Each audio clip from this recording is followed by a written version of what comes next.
नमस्कार दोस्तों, stock market studies में फिर से एक बार आपको स्वागत है। तो आज यहाँ पे मैं बात करूंगा आईडीबीआई बैंक के बारे में। तो आईडीबीआई बैंक एक ऐसा बैंक है जो देखा जाए तो मतलब 94% से भी ज़्यादा हिस्सेदारी गवर्नमेंट के पास है। तो आप कहेंगे सर पूरा का पूरा हिस्सेदारी तो गवर्नमेंट के पास नहीं है। हाँ बिल्कुल, आपके बात सही है। कुछ 50% हिस्सेदारी एलआईसी के पास है और 50% हिस्सेदारी गवर्नमेंट के पास है। तो इस दोनों के पास ही इस कंपनी का हिस्सेदारी है।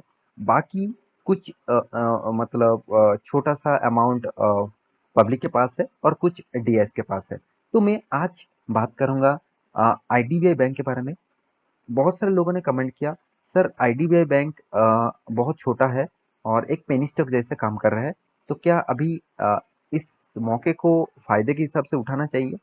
तो देखिए, मैं तब आपको कमेंट किया था कि मैं पिछले वीडियो में कि इस कंपनी का रिजल्ट आने दीजिए, उसके बाद आपको क्लियर हो जाएगा कि हाँ इस कंपनी में अभी कितना ग्रोथ हुआ है, क्या अभी ठीक टाइम है इस कंपनी के ऊपर निवेश करने के लिए। तो चलो मैं एक एक करके पूरा डिटेल्स डिस्कस करूंगा।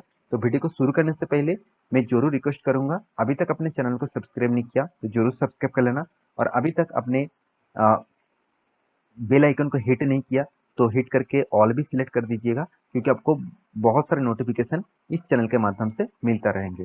तो सबसे पहली बात, तो कंपनी का कुछ डिटेल्स तो आप देखेंगे। तो आईडीबीआई जो बैंक है, आईडीबीआई जो बैंक लिमिटेड है, वो देखा जाए तो पहले प्राइवेट बैंक था। अभी भी देखा जाए तो आप ये देख सकते हैं पब्लिकली ट्रेडेड सब्सिडरीज बैंक है। तो इसका मतलब क्या हुआ? तो प्राइवेट बैंक था, अभी पब्लिक बैंक बन चुके हैं। क्योंकि इसका प्रोमोटर कौन है? आप देखेंगे इसका फाउंडर बन चुके हैं गवर्नमेंट ऑफ इंडिया। तो गवर्नमेंट ऑफ इंडिया इसका प्रोमोटर बन चुके हैं। तो इसके दोनों के पास हिस्सेदारी है। आपको मैं पहले ही बता चुका हूँ, दोनों का हिस्सेदारी जो है आप यहाँ पे देखेंगे तो एलआईसी के पास इसका हिस्सेदारी है। आप देख सकते हैं यहाँ पे देखिए, IDBI bank is a subsidiaries of life insurance corporation. मतलब एक मतलब लाइफ इंश्योरेंस कॉरपोरेशन ही इसका प्रोमोटर बन चुके हैं। इसका हिस्सेदारी ज्यादा से ज्यादा लाइफ इंश्योरेंस कॉरपोरेशन के पास है। तो अभी देखना है कंपनी ने इस बार किस तरीके से रिजल्ट किया, उसके हिसाब से क्या कंपनी फ्यूचर में इन्वेस्ट करने का लायक बना है कि नहीं बना है। तो चलो मैं उसके ऊपर भी बात कर लेता हूँ। तो सबसे पहले मैं कंपनी का क्वार्टर के रिजल्ट के ऊपर जाना चाहूंगा। तो यहाँ पे देख सकते हैं कंपनी का जो टोटल रेवेन्यूज है, यहाँ पे टोटल रेवेन्यूज मुझे थोड़ा सा अप्स एंड डाउन लगा।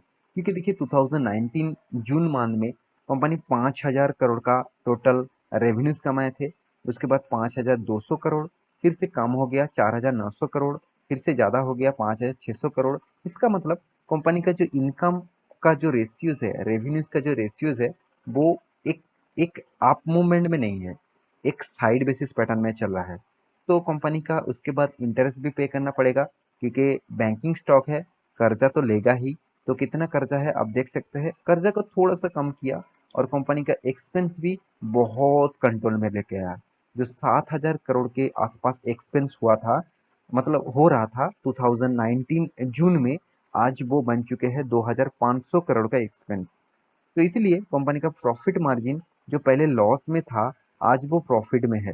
3,000 5,000 करोड़ का लॉस कर रहा था, आज वो करीबन करीबन 700 800 करोड़ का प्रॉफिट भी हो रहा है। तो कंपनी का टोटल रेवेन्यूज के बारे में साल भर की बात करूं, देखिए साल भर में क्या हुआ। 2016 में, 17 में, 18, 19, 20, इस सारों सालों में कंपनी ने क्या किया? लॉसेस किया। और देखिए 2020 में तो गजब हो गया, करीबन 12,000 करोड़ का, और 19 में 14,000 करोड़ का। इस दोनों सालों में सबसे ज्यादा कंपनी ने लॉस किया। तो अभी देखा जाए तो कंपनी प्रॉफिट में आया है। अभी कैश फ्लो के बारे में बात करूं, देखिए यहाँ पे भी हालत देखिए। कंपनी कैश फ्लो 2022 में तो कंपनी ने प्रॉफिट तो दिखा दिया, मगर हाथ में अभी तक कैश नहीं आया। तो ये कुछ नेगेटिव पॉइंट्स यहाँ पे मैं आपके सामने शेयर कर रहा हूँ। देखिए नेगेटिव पॉइंट्स मतलब कंपनी में जब आप रिसर्च करेंगे तो दो तरीके से आपको चीज देखना है। क्या कंपनी थोड़ा थोड़ा करके ग्रोथ कर रहा है? क्या कंपनी ग्रोथ तो हो रहा है, मगर उसका बैकएंड में उसका कुछ नेगेटिव इश्यूज आ रहा है? तो यहाँ पे जो कैश फ्लो है वो ऑब्वियसली बैकएंड है, जो लोग ज़्यादा से ज़्यादा नहीं देखते हैं। क्योंकि आप जितना भी प्रॉफिट कमा लें, आप प्रॉफिट एंड लॉस में यहाँ पे चलो, प्रॉफिट लॉस में आपने कितना दिखा दिया, ऑपरेटिंग प्रॉफिट अपने कितना दिखा दिया, चलो मैं आपको दिखा रहा हूँ। हाँ, ऑपरेटिंग प्रॉफिट अपने कितना दिखा दिया, 3700 करोड़ का। मगर यहाँ पे आपको कैश में कितना, 3900 करोड़ का नेगेटिव है।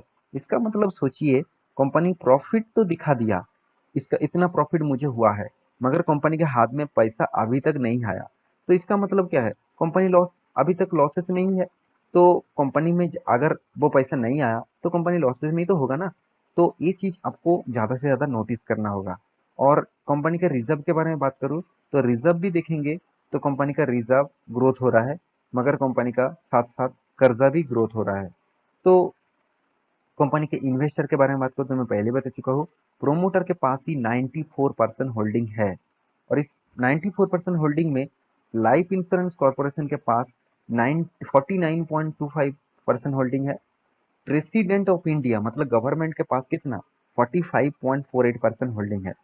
और एफ देखिए छोटा मोटा, डीएस ने कुछ 0.23 और बाकी परसेंटेज पब्लिक ने उठा के रखे हैं, क्योंकि पब्लिक इस तरीके से कंपनी में, अगर प्रोमोटर के पास 50% होल्डिंग होता तो आपको जरूर पब्लिक के पास 40% के ऊपर ज़्यादा से ज़्यादा होल्डिंग देखने को मिलता था, मतलब मिल सकता था। क्योंकि पब्लिक इस तरीके से कंपनी को बहुत ज़्यादा ट्रस्ट करते हैं, उसको लगता है आज सस्ते से सस्ते दामों में इस कंपनी का प्राइस मिला है 40 रुपीज़ के आसपास, कल जाके आज 400 हो जाएगा तो मैं तो करोड़पति बनने से मुझे कोई नहीं रोक पाएंगे। तो इसलिए वो लाख लाख रुपया इस कंपनी के ऊपर ही निवेश कर देंगे। तो मैं जरूर रिक्वेस्ट करूंगा, निवेश करने से पहले इस कुछ पैरामीटर्स को आपको जरूर फॉलो अप करना होगा। क्योंकि देखिए कंपनी में इनकम तो हो रहा है, क्योंकि कंपनी का कर्जा भी बहुत ज़्यादा है। हाँ, बैंकिंग कंपनी है, कर्जा रहेगा, ये भी बात सही है। फिर भी कंपनी का सेल्स ग्रोथ डाउन में है, कंपनी का प्रॉफिट ग्रोथ पॉजिटिव में है। और कंपनी के एक चीज़ मैं आपको दिखाऊँ रेशियोज, देखिए CAR परसेंटेज बहुत कम है, क्योंकि ये जितना ज़्यादा रहेगा उतना ही खास है। 9% के ऊपर मिनिमम तो होना ही चाहिए, तो 20% के आसपास होगा तो कंपनी को ज़्यादा से ज़्यादा पॉजिटिव माना जाता है। कंपनी का कॉस्ट ऑफ लाइबिलिटी 4.62 है, मतलब कॉस्ट ऑफ लाइबिलिटी भी उतना ज़्यादा भी नहीं है, उतना कम भी नहीं है। हाँ, एनपीए जो है वो पहले ज़्यादा था, 5 साल में कितना 6.85% का एनपीए है। मतलब मार्केट में कितने पैसे पड़े हुए थे, आप सोचिए। जो कंपनी ने कंट्रोल करके इस साल में कंपनी लेके आया 1.27%, फिर भी बहुत ज़्यादा है। आप HDFC bank, ICICI bank, Kotak bank इसको देखेंगे तो 0.6463% का आसपास दिखेगा। तो फिर भी मैं कहूँगा गवर्नमेंट कंपनी होने के नाते इतना ज़्यादा एनपीए को कंट्रोल किया, यही सबसे बड़ी बात है। तो कंपनी का पेग रेशियो 0.15 है, तो थोड़ा सा मतलब वीक है यहाँ पे। और एनआईएम बहुत ज़्यादा लग रहा है मुझे। तो कंपनी का कुछ पॉजिटिविटी कुछ नेगेटिविटी आपके सामने शेयर करके रखा हूँ। और अभी चार्ट पैटर्न के बारे में बात करूँ तो कंपनी लगातार गिरते जा रहा है, लगातार गिरते जा रहा है। जो कंपनी में 2010 में कंपनी ने हाई किया था करीबन करीबन 200 के आसपास, यहाँ पे जो लेवल था 200 के आसपास, आज वो 200 से बन गया कितना 40। तो यही मैं आपको बताना चाहता था कि कोई भी कंपनी के ऊपर निवेश करने से पहले आंख बंद करके निवेश मत कर दीजिएगा, क्योंकि कंपनी में उतना खासियत मुझे नहीं दिख रहा है।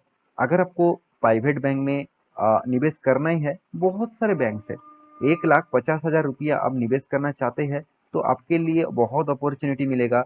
कोटक बैंक है, सीएसबी बैंक को भी देख लीजिए, वो भी अच्छा खासा बैंक है। साथ ही साथ आप आईसीआईसीआई बैंक है, कोटक बैंक है, एचडीएफसी बैंक है। देखिए इस तरीके से बैंक में आप निवेश करेंगे तो आपको सेफेस्ट जोन में आपका निवेश होगा। और लार्ज कैप कंपनी है, ब्लू चिप कंपनी में है, इसमें लॉसेस होने का चांसेस बहुत कम है। ऐसे नहीं कि लॉसेस नहीं होगा, लॉसेस होने का चांसेस बहुत कम है। अगर आप इस तरीके से बैंक को चूज करेंगे तो यहाँ पे पॉसिबिलिटी ज़्यादा रहेगा लॉसेस होने का। तो फिर भी आपके मर्जी, आप एक बार रिसर्च करना उसके बाद निवेश करना। तो आशा करता हूँ सारे जानकारी आपको मिल चुका है। मेरे इस वीडियो आपको कैसे लगा जरूर कमेंट करना, और इसी तरीके से वीडियो पाने के लिए चैनल को सब्सक्राइब भी करना। मिलते हैं नेक्स्ट टॉपिक, तब तक के लिए अच्छे से रहिए, अपने ख्याल रखिए, बाय बाय।